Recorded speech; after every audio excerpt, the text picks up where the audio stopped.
Okay. 7.3. Compound events. I even had somebody ask me here the other day, are we going to learn how to do things where if you had a drawer full of socks and they pulled out one pair of socks, what's the probability of getting it? What would be the probability of maybe drawing a red pair and also a blue pair? Two events happening from the same place. And that's realistically what we're talking about today. And if you take a look on that first page, it says, what are the possible outcomes of flipping a coin once? So what are the possibilities? Heads or tails, period. Write that there on that line. What are the possible outcomes for rolling a standard number cube? 1 through 6. So go ahead and write those down.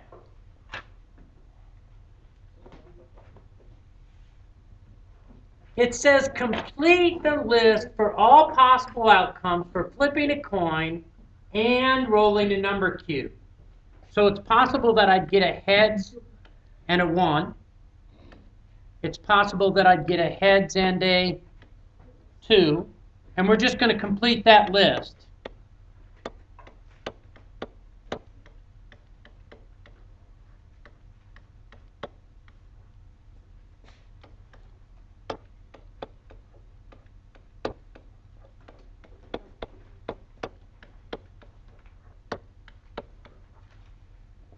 Now, how many of you have completed a list like that before when you've been asked a question where more than one thing was happening?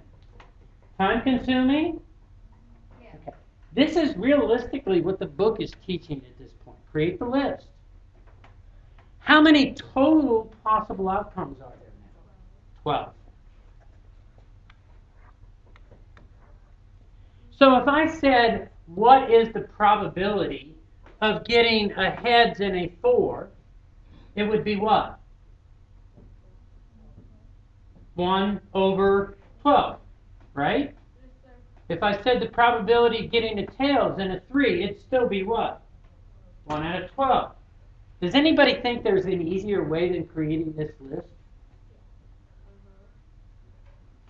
What's the probability of getting a heads? 1 out of 2.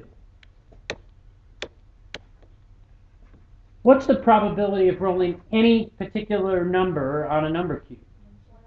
1 out of 6.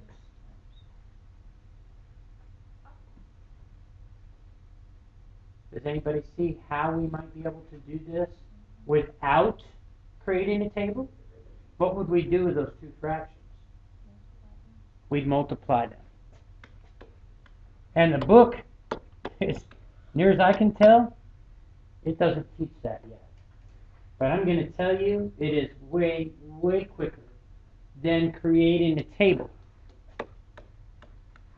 Even if I went to the drawer that had socks in it, you take the probability of getting the first pair, you'd actually have to decrease the number of socks that were in the drawer because one pair is missing.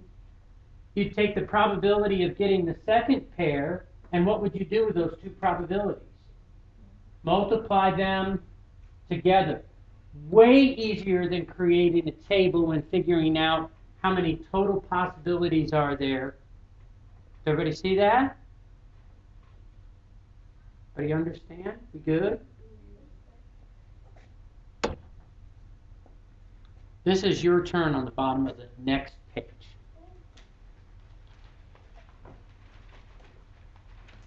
Sometimes with experimental probability, they've already done the experiment for us, which for my style of teaching is great because the one thing I really don't like to listen to is a bunch of people flipping through cards and rolling dice across the table.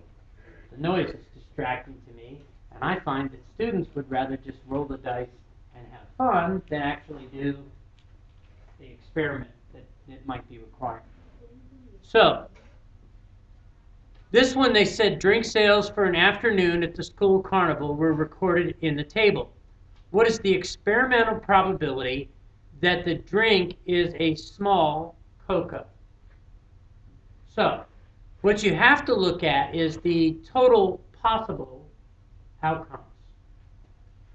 How would I find the total possible outcomes?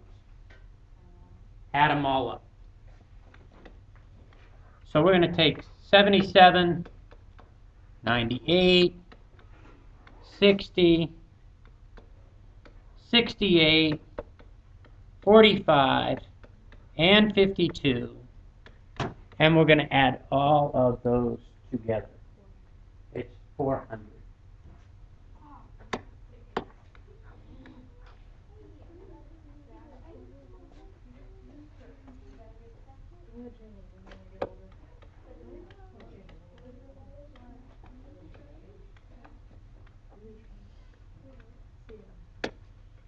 Then we look at the number of times that event actually occurred. Well, how many of them were small cocos? How many were small cocos? 60. What would I do with my fraction, 60 over 400? Simplify it to start with. The easiest thing to reduce it by, first off, would be to get rid of the pair of zeros. What will go into both 6 and into 40? 2, which would make it 3 out of 20. Okay? And as a percentage, what would this be?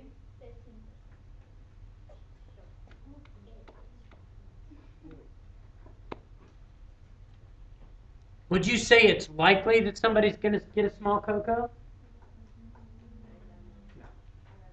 Which one's going to be the most likely? Water. Water is definitely the most likely. There are a lot of places where you can buy water. If you want a bottled water, you've got to pay for it.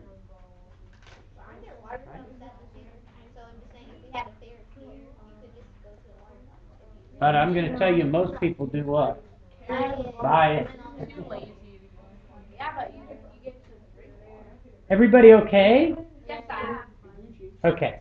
Realistically, that's everything for today. When you're talking about compound events, you can create a table, a list, but so many times you can take that compound event and just simply multiply those two fractional pieces together. Your assignment is page 218 through 219. Just the guided practice.